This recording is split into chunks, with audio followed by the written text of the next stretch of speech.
طيب يا رجاله، احنا عايزين نتكلم النهارده في موضوع مهم، وانا النهارده هطرشم الدنيا ومش هيهمني حد ومش هيهمني الكلام، لان انا الكلام اللي انا هقوله النهارده في الفيديو ده انا كان نفسي في يوم من الايام حد كده يمسكني ويقوله لي. فانا هقول لك كل الكلام اللي انا نفسي اقوله، وعندك الكومنتات ممكن نتناقش فيها، ممكن نبلغ بعض فيها، ممكن فاهم نطلع عادي مش فارق، بس هنخش في الموضوع على طول.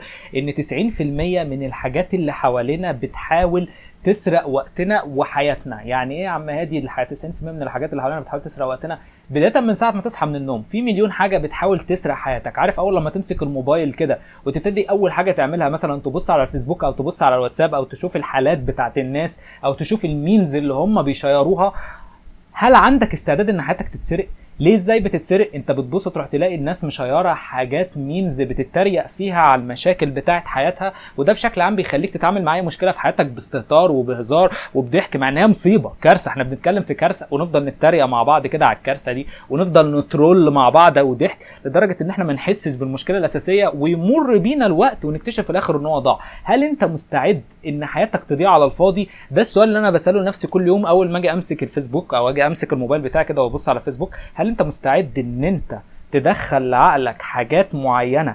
الحاجات المعينه دي اول لما تشوفها هتاثر عليك بقيه اليوم على فكره. فانت بشكل عام اول لما صحيت من النوم كده حاول على قد يعني انا اول حاجه بعملها في يوم ان انا بنزل اروح جيم. فاول حاجه انا بروح ادخل لعقلي الحاجات اللي تخليني اروح جيم، مش الحاجات اللي تخليني اكسل.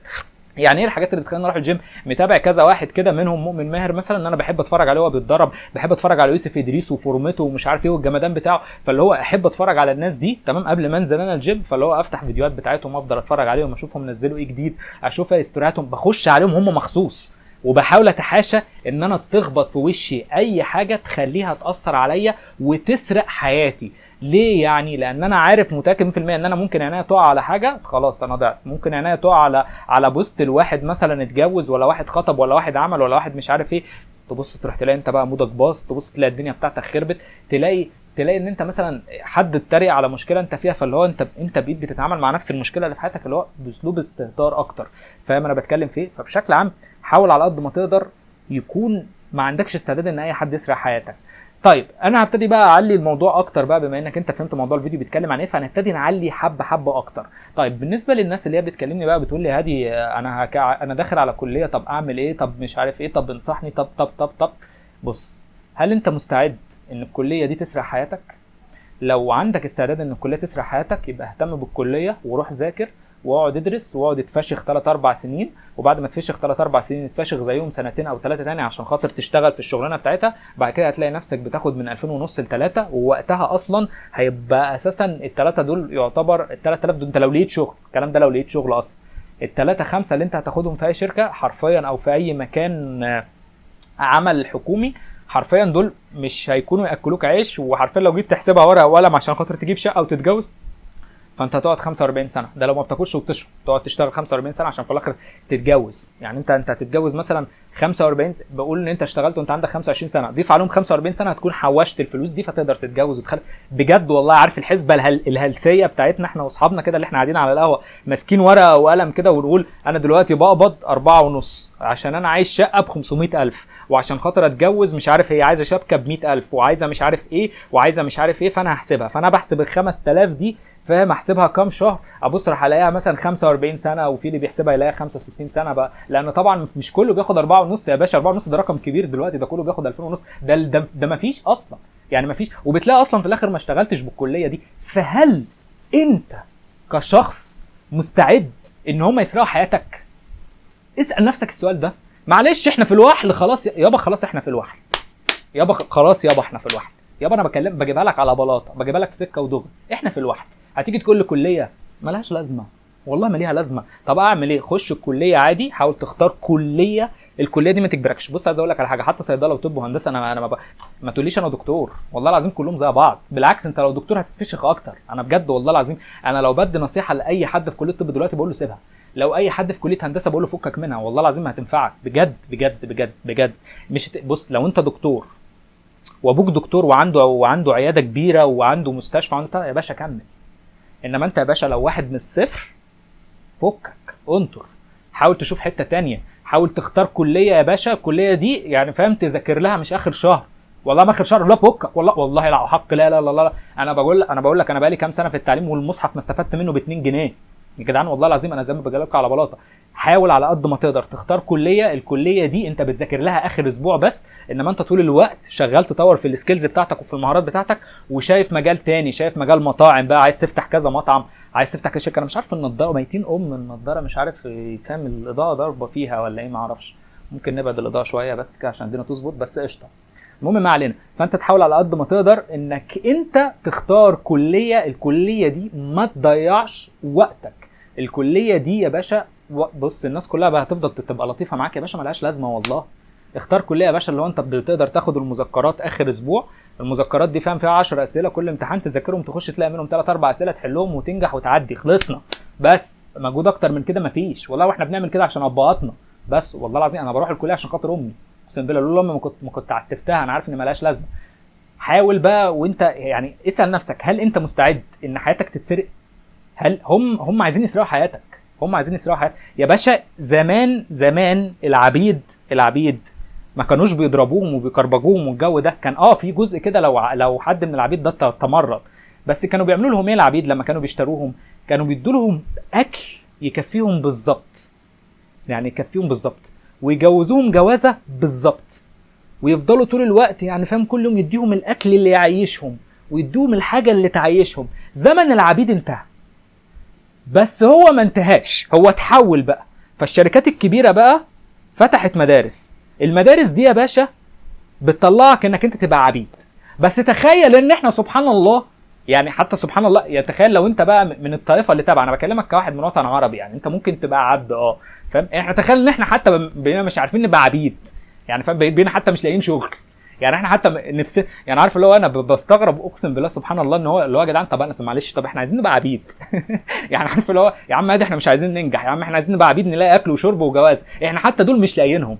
يعني انت فاهم، يعني انت حتى لو وافقت بكونسبت اللي هو انا عايز ابقى عبيد، انت مش هتلاقيهم، لان اساسا الشركات يعني فاهم بقى عندها ناس تشتغل كفايه، فبقوا مش عايزين ناس تاني. فكل الناس اللي طالعه من المدارس والكليات والجامعات، اقعد يا باشا، اقعد على القهوه، اقعد شوف لك اي حاجه، شوف لك اي بتاع، فاهم. وبقت المهارات اللي حاليا مطلوبه في السوق كلها بلا استثناء سكيلز بعيده عن المدارس بشكل كبير جدا، بشكل كبير جدا. مونتاج، اي حاجه لها علاقه بالميديا، اي حاجه لها علاقه بالنت، اي حاجه لها علاقه بحاجات زي كده، كلها بقت سكيلز ما بتتعلمهاش في مدرسه، ما بتتعلمهاش في اي حته.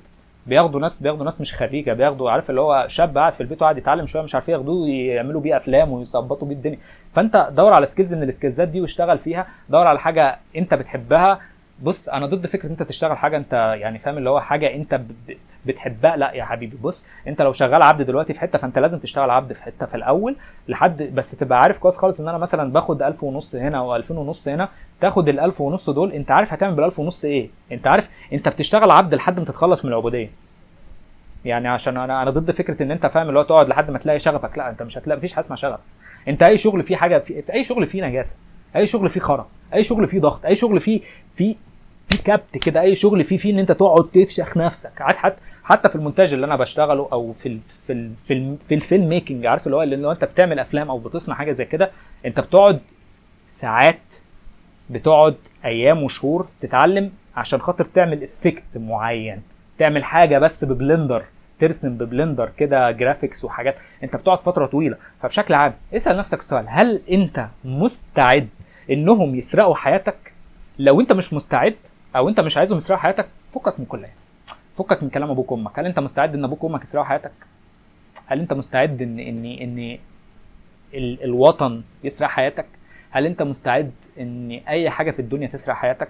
هل انت مستعد البت اللي انت بتكلمها، اللي هي بتكلم عليك كذا واحد تاني، وان هي بتحطك في مقارنات مع حد تاني، وان هي مصاحباك في الفريند زون، وانت عمال تقول على امل ان انت تحبها، هل انت مستعد ان البت دي تسرق حياتك؟ بدل ما انت تنزل جيم، يعني معلش انت المفروض تنزل جيم، المفروض تتطور، بدل ما انت تنزل جيم قاعد تكلمها بالليل، وهي حرفيا لما يكون في واحد احلى منك عدى، او في واحد احلى منك كلمها، اما كانش بتكلم عليك وما كانتش بتحكي لك وبتغيظك بيهم. هل انت مستعد ان البت دي تسرق حياتك؟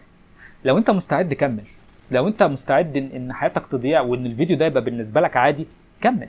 انما انت لازم يجي لك لحظه كده اللي هو لا تتمرد. عارف يعني ايه تتمرد؟ يعني فكك من كل ده، انطر، فكك من قعده الصحاب على قهوه. هل انت مستعد ان هم يسرقوا حياتك؟ لا، فكك.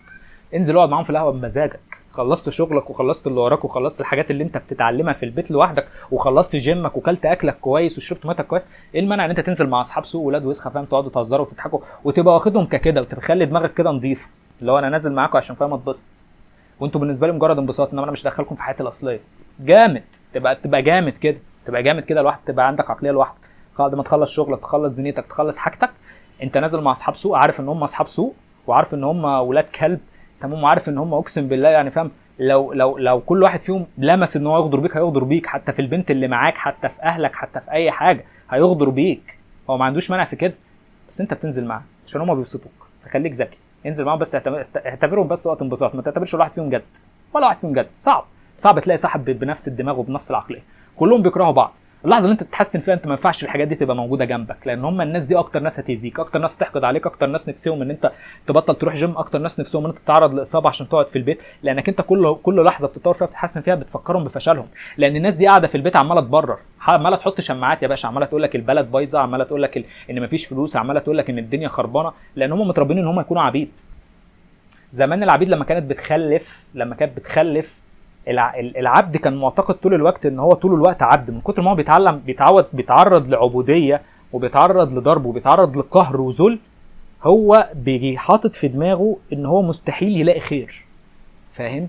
فنفس النظام ده اصحابك بقى عندهم عقليه ان هو احنا مستحيل نلاقي خير، احنا مهما تعبنا مش هنلاقي، فده اللي بيخليهم ما يتحركوش. انما انت بتتحرك، فلما تلاقي انت بتحسسهم قد ايه ان هم فشله، بتحسسهم قد ايه ان هم ما قدروش يستحملوا الالم اللي انت استحملته. ما هو انا معلش ما انزلش انا في سوبر ماركت اقعد اشتغل ب 21 جنيه وافضل احوش ال 21 جنيه لحد ما اكمل 250 جنيه، يعني 250 جنيه بقى بكملهم ادفع بيهم قسط لاب معفن، ابتدي اللاب المعفن ده اتعلم منه مونتاج، وبعد كده ابتدي اكتشف نفسي ان انا عندي طفره في الكلام قدام الكاميرا، طفره في الجيم، طفره مش عارف في ايه، فابتدي احسن من نفسي، ابتدي اشوف انا هشتغل ايه، ابتدي اشوف انا هعمل ايه، ابتدي احط احلام واشتغل عليها، ففهم. فهم ما عندهمش السكيلز دي، هو كل واحد كده شيطان وبيقعد معاه بالليل بيقول له مش انت السبب يا حبيبي، ده ابوك هو السبب، ده البلد هي السبب، ده الناس كلها مش لاقيه شغل، ده الناس كلها مش لاقيه كذا. يا حبيبي هم اللي اختاروا طرق غلط، هم اللي عايزين يبقوا عبيد. معلش حتى ابوك وامك عايزينك تبقى عبد طول الوقت، تلاقيهم بيقول لك ايه، لو رحت قلت له فرجتهم على فيديو زي فيديوهات كده يقول لك الواد ده زباله، الواد ده ضايع، الواد ده فاشل. لا، الواد ده مش ضايع ولا فاشل، الواد ده حاليا بيجيب فلوس اكتر منكم يا جدعان. يعني عارف اللي هو مش طبعا مش اكتر، انا ما اعرفش مين الناس، بس انا بتكلم على يعني كأن هم عيلتي، بتكلم على عيلتي يا عم. فبشكل عام عارف اللي هو ايه، ده فاشل، انما هم متربيين انهم عبيد. هو يفضل يقول لك ايه، لا روح المدرسه، انت هتسيب الكليه، يا نهار اسود سيب الكليه، يخرب بيت، ما تسيبش الكليه، خليها كده موجوده، فاهم، خليها موجوده. بس اقسم بالله اللحظه اللي هتحط فيها الكليه اولويه انت هتتفشخ، هيسرقوا حياتك، ما حدش ينفعك يا باشا، ما حدش ينفعك خالص يا باشا. البنت اللي انت رحت خطبتها واتدبست معاها في شبكه وفي ايجار ومش عارف ايه دي واحده بجد هتسرق حياتك لو انت مش عايزها، لو انت اتفرض عليك ان انت تتجوز لان هم قعدوا يقنعوا فيك. هل انت فعلا عايز؟ لو عايزها قشطه، حب عادي فاهم، لو انت بتحبها وممكن تكملوا مع بعض، وممكن تكون البنت دي فتحه خير عليك اصلا وتتطوروا انتوا الاثنين وتاخد واحده جامده فشخ، فاهم، تشجعك كده وتبقى جامده. انا بدور على حد كده بجد والله، ده قشطه. انما لو اهلك اقنعوك بيها ورحت لقيت نفسك خطأ، يا ابني فكك منها، انت عندك حاجات عايز تحققها. يا عم بص، لو انت مش عايز حياتك تتسرق ما تسمحش لاي حد يسرقها، بالذات الكليات. يعني انا اكتر رسائل بتجيلي حاليا كليه، انا داخل على كليه، انا كنت في ثالثه ثانوي وداخل على كليه. يا جدعان الكليات مالهاش لازمه والله، الكليات مالهاش الا لو انت ابوك كان شغال في حاجه كبيره وهيشغلك، لو ابوك محامي وانت هتطلع محامي زيه قشطه، لو ابوك مثلا وكيل نيابه وهيظبطك قشطه، لو ابوك مش عارف ايه معلش والله الاضاءه خرم ميتين النضاره بس قشطه، تمام. فانا بقول لك كده، فوق كده، حط في دماغك، حط في عقلك، ما تخليش اي حد يسرقك. هل انت مستعد؟ اسال نفسك كده، اسال نفسك كل يوم كده، اسال نفسك اول ما تصحى من النوم، هل انا مستعد اخلي الاشكال الزباله او كل حاجه في محيطي تسرق حياتي؟ ولو الاجابه قشطه، يعني قبل ما تكلم البنت اللي انت بتكلمها اللي انت عارف كويس خالص ان هي ممكن تسيبك في اي لحظه عشان خاطر واحد تاني، او ان هي بالعكس فعلا سايباك واخداك كسيله واخداك كواحد بتزود لها خدمات بتخرجها بتبسطها، وهي عارفه عليك 2 3 تانيين قشطه وبيعملوا معاها نفس النظام، وهي في الاخر هتبقى تختار واحد منكم.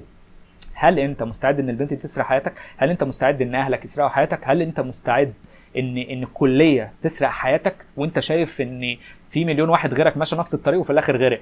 احنا دينا شايفين العيال اللي هم خارجين من كليه حقوق شغالين وبيتمرمطوا ب 400 جنيه في الشهر، ب 400 جنيه في الشهر عند محاميين، وعشان خاطر هم يبقوا محامين زيهم بيقعدوا لهم 3 4 سنين تاني بعد الكليه يقعدوا يدرسوا في حاجات عشان يطلعوا كارت محاماه، وعشان خاطر بعد كده يبتدوا يتعرفوا فيبتدوا يخشوا له قضيه في الشهر ب 1000 جنيه في مكتب زباله، المكتب بيدفع له 2000 جنيه اصلا في الشهر.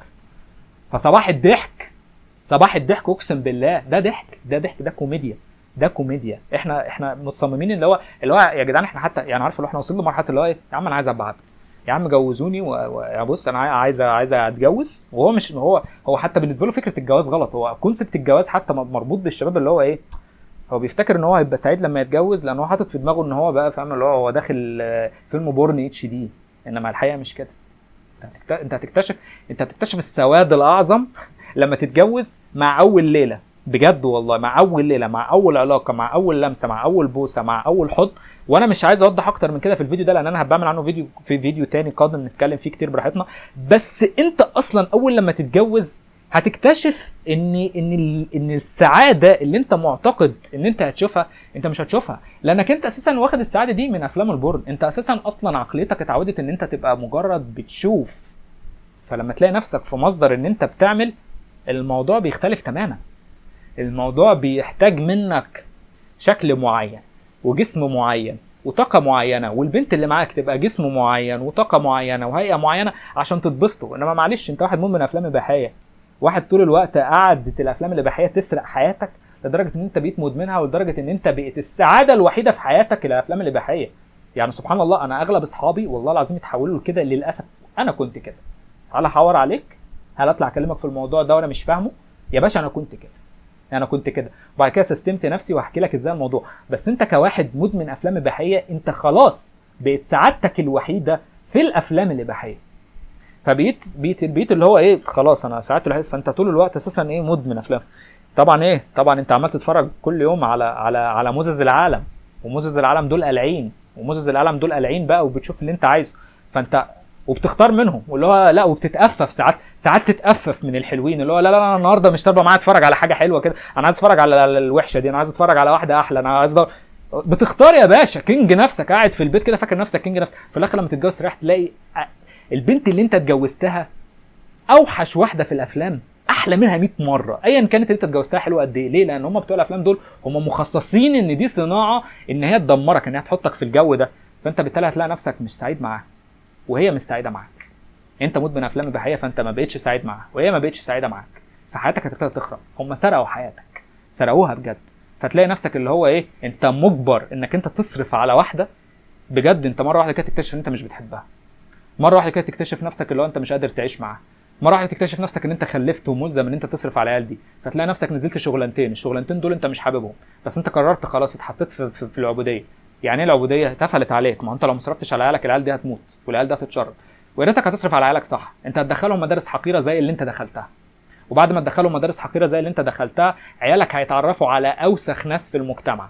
عيالك بدل ما يتعرفوا على ناس هتكبرهم، هيتعرفوا على ناس تعلمهم افلام السكس وتعلمهم الهروب من المدارس. وعلى فكره انا مع الهروب من المدارس، يعني انا شايف فكره ان دي هنبقى نحكيها في قصه صاحبي اللي اتقتل. فبشكل عام عارف اللي هو ايه، هتلاقي اصحابك بداوا يهربوا من المدارس، لا اصحابك بقى ايه، ممكن يتعرفوا على شباب حلوه رايقه، ممكن يتعرفوا على ناس تعلمهم الحشيش، تعلمهم المخدرات، تعلمهم ضرب العشره، تعلمهم بص عارف اللي هو يعلمهم كل السكك الغلط، لو خلفت بنات، البنات دي لو ما خدتش حب كفايه وما خدتش تربيه صح، هتلاقي البنات دي حرفيا مع الوقت بدات تعمل حاجات في عربيات مع شباب عادي جدا. انا هكون واقعي معاك. طبعا الكلام انا بقول لك صادم، بس الحلو ان انا باجي اقول لك الكلام الصادم ده في اخر ده كام دقيقه. بص تروح تلاقي البنات دي بتعمل مع اولاد في عربيات عادي جدا.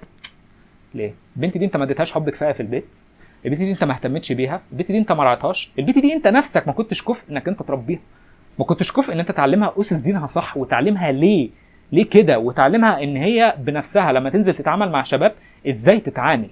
مش واحد تاني يجي يديها حب ويضحك عليها ويكون عنده جسم ويكون عنده عربيه، ياخدها في عربيه ويعمل بيها اللي بيحصل، اللي احنا بنشوفه حاليا واللي احنا ما بنقدرش نتكلم عنه. تمام؟ وفي الاخر ترجع تقول لي الحب حقيقي ومش حقيقي والجو ومش الجو. لا، لازم تعرف بناتك ولازم تلحقهم ولازم تعلم عيالك يعني ايه اساسا جنس من البدايه وتفهمهم كل الحاجات دي. فهل انت مستعد ان كل ده يسرق حياتك؟ لو انت مستعد قشطه، بس انت اللحظه اللي حياتك فيها بتتسرق من جزء، بقيه الاجزاء بتتسرسب. هتبص تلاقي نفسك في الاخر لبست في واحده حرفيا انت هتكون مقتنع ان انت بتحبها، بس حرفيا انت مع اول ليله دخله هتكتشف قد ايه الموضوع بضين بجد.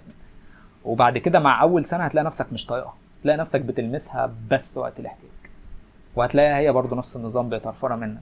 والقرف ده بيحولك لشخص ما بتهتمش بنفسك. اللحظه اللي انت ما بتهتمش بيها بنفسك انت ما بتهتمش بيها في شغلك.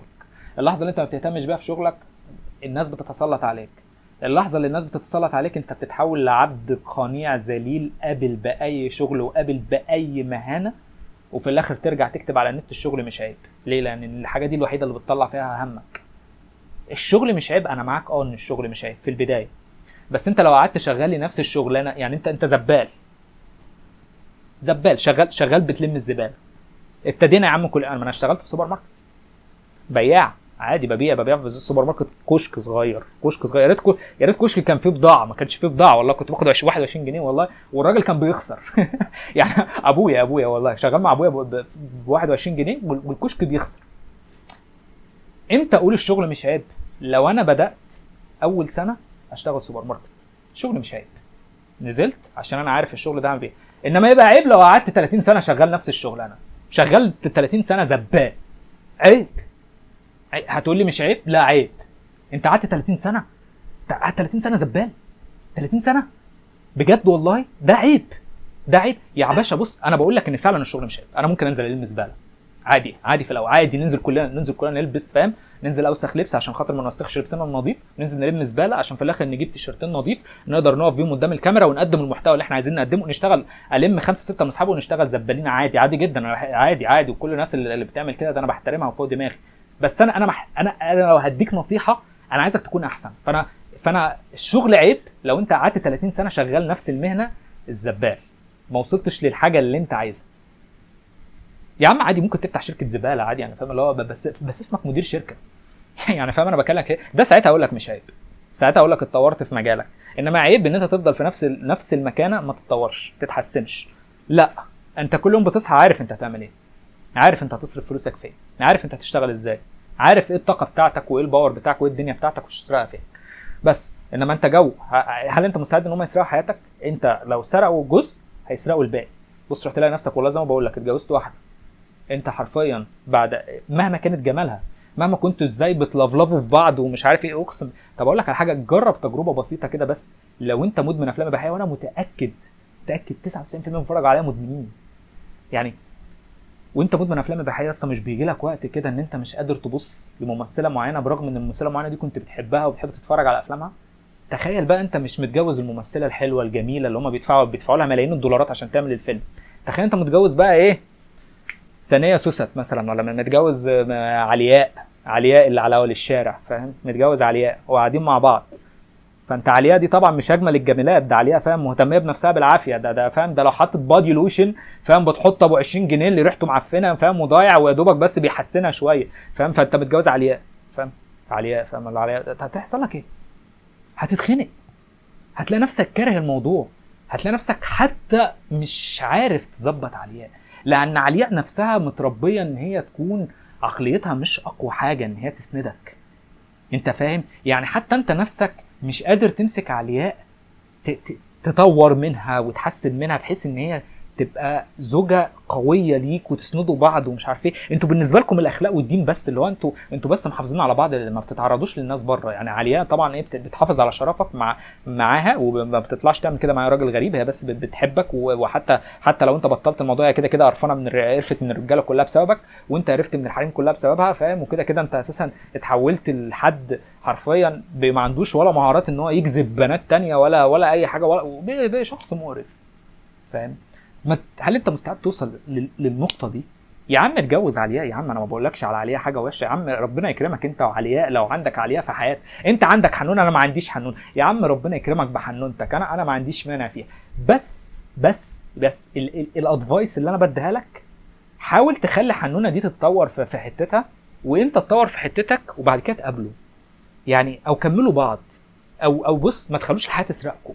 اتطوروا تحسنوا كده، تحسنوا وافضلوا اتطوروا وافضلوا تحسنوا، وافضلوا مثلا تابع مع علياء، قول لها انزلي جيم كذا وانا هتابعك في كذا، وابنوا علاقه، وشوف هل علياء دي تستاهل ولا علياء دي واخداك وعندها استعداد تروح لواحد تاني. فاهم؟ زي حنونه اللي انا كنت اعرفها دي، حنونه حاليا حنونه دي متضايقه وعايزه ترجع له والله، بس الفكره كلها هي مش عايزه ترجع لي. هو انا رجعت لها، موجوده عندي بتتفرج عليا حنونه، هتلاقي حنونه موجود، بس عارف اللي هو ايه، انا من فضلها. فاهم؟ اتحط في الفريند زون. انا قعدت فتره عندي حطيتها في الفريند زون ومنفض. اتفرج على الفيديو ده حنونه، والله انت بتتابع الكومنتات. بس ايه، انا قررت اكون جامد، واخر السنه عايز اعمل فيلم، وشغال على احلامي وشغال على الفيلم ده. عمال بقى انت ايه في بلدنا بقى صعب تعمل فيلم، صعب. عايز تعمل فيلم اعمل لوحدك، البس لوحدك يا اخويا. فعارف اللي هو ايه، انت عشان تعمل فيلم انت مش ابن غني ولا ابن مخرج ولا ابن بتاع ده. طب خلاص يا جدعان، انا قوي كفايه، وربنا سبحان الله حطني في الحته دي عشان اكون قوي كفايه، ومولود من صغري في صعوبات.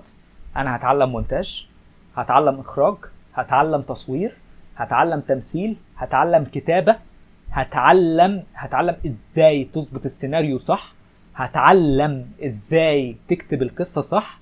هعمل الفيلم ده وهفتح شركه انتاج لوحدي مع شباب معايا، وبدانا حتى شغل حاليا وحاجات حاليا، وهعمل فيلم ينافس الافلام اللي بيتصرف عليها ملايين.